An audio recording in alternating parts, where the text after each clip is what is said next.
The church school for which I'm a governor recently had an Ofsted inspection. The school did great.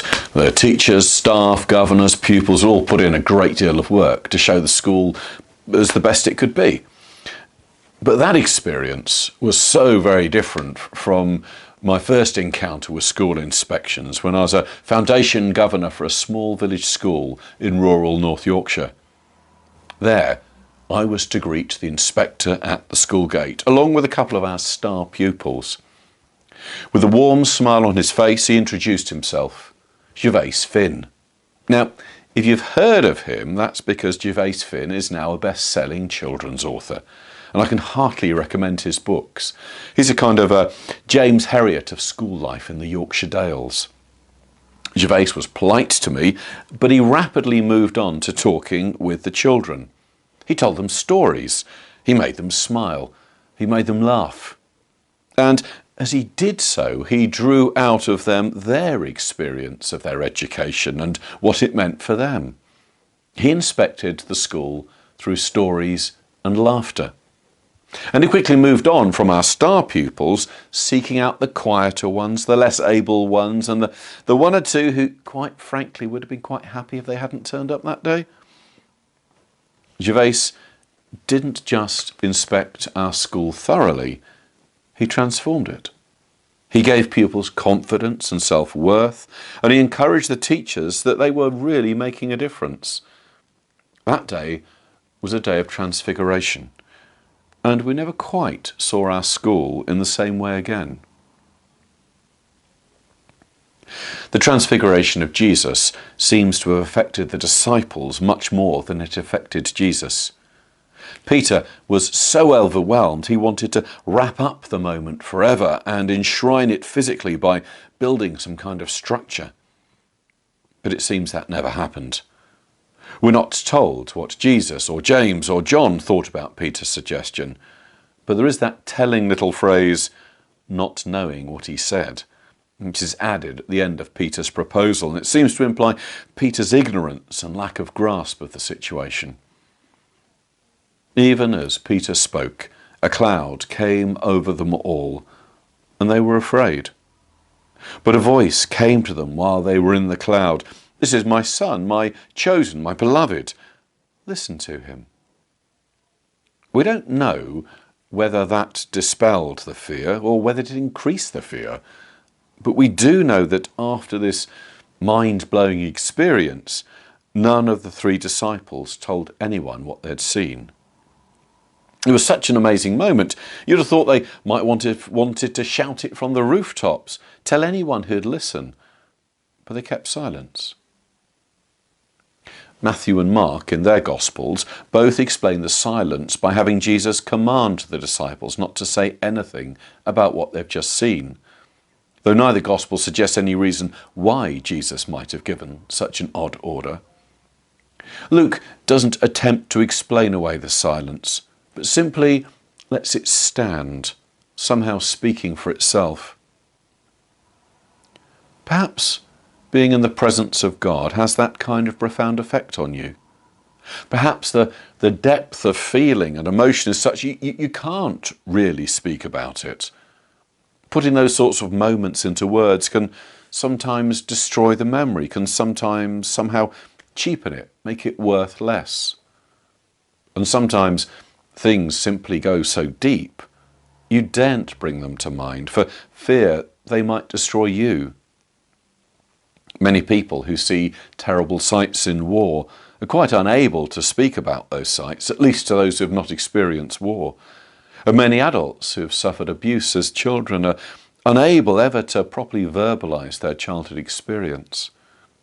Or perhaps, more simply, the disciples weren't quite sure what had just happened. Luke's Gospel is the only one which tells us the disciples were heavy with sleep. Luke tells us that it was when they awoke the disciples saw Jesus transfigured in glory with Moses and Elijah standing with him. Perhaps Luke is implying it's all a vision, a waking dream, and the disciples felt it wasn't quite real. Or perhaps they were afraid of ridicule if they related what they thought they might have just seen. Now, some scholars believe the story has been chronologically misplaced and rightly belongs after the resurrection. Interestingly enough, that's where the rock opera Jesus Christ Superstar places it. And the story does seem to fit quite comfortably with a post-resurrection appearance. It seems much more likely that Jesus would be meeting with Moses and Elijah, those long dead characters, after his own death. So why did the Gospel writers include it here, before the death and resurrection of Jesus? Perhaps the Gospel writers see the transfiguration of Jesus as a precursor to the resurrection itself. The theme of the transfiguration seems to be that ordinary things, ordinary moments can be transformed by Jesus.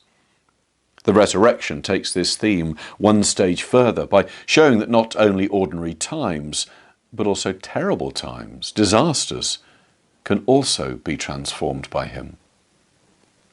But just as I saw a school transformed by the kindness and humour of one man, so we can see and experience transformation in the ordinary. The first baby in a family transforms the lives of both the young couple and their wider family. A holiday can transform those who are feeling jaded or run down. A kind word or a thoughtful act or unexpected good news can transfigure the day for the recipient. Spring sunshine can transfigure those who suffer from winter blues. A new job can invigorate and inspire, giving personal value as well as a way of simply paying the bills. But all these different transformations, wonderful and delightful as they are, well, they're transient. None of them last forever. The delightful new baby might become a difficult toddler, and don't talk to me about teenagers. When the holidays end, it's back to the daily grind and those banked up emails. Spring sunshine might change for cold rain. Work, however much it's desired, needed, can become commonplace, tedious, or tough and tiring. Perhaps it's a mistake to expect transformation to last forever. Peter discovered one feature of transformation to be its impermanence. Perhaps transfiguration isn't designed to last forever, but to give a much needed lift at the right time. And it's interesting that immediately after the transfiguration, even before they've come down from the mountaintop, a cloud descends upon those disciples and upon Jesus. It was a cloud that in some ways never really lifted. For according to Luke, it was after this event of transfiguration that the way to Jerusalem and the cross truly began. Clouds often follow transforming moments. After the highs come the lows, and sometimes the lows seem to go on forever. But perhaps it's those brief transforming moments that gave both the disciples and Jesus the strength to handle Jerusalem and even the cross. Perhaps they're able to hang on to that brief glimpse of glory in the dark days which followed. And it was in the cloud that the disciples discovered God. It was while they were covered in cloud, disorientated, confused, afraid, that God spoke to them and told them to trust in Jesus. Whatever form life takes, whether it rains or blows upon us or transports us up to the heights, God is always present. The heights are given to us for our enjoyment and pleasure, to imbue us with a strength to endure. And the clouds, well, they can be times for listening to God and experiencing God's presence. Even for Jesus, the transfiguration was transient. It was after his death and resurrection that he was glorified forever, in a brilliant new life, in a new dimension. And it's the same for us. Our transformations will always be transient, but resurrection is permanent. When difficult and painful things happen, when the clouds form, we might die a little inside.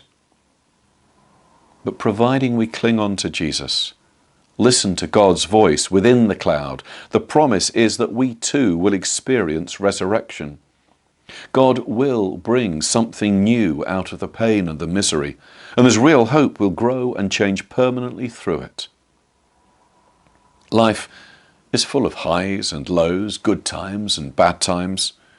Your life and the lives of those you care for and the life of your church community will be somewhere on that path. Just where might be pulling you towards hope or to despair. The story of Transfiguration is that God alone sees the bigger picture, and that there is more to see and understand than we currently can. There are no ordinary people in God's kingdom, for the transformed Jesus is at work in ways we do not yet see or properly understand. In all things and in all times, God is at work for good for those who love God. Amen.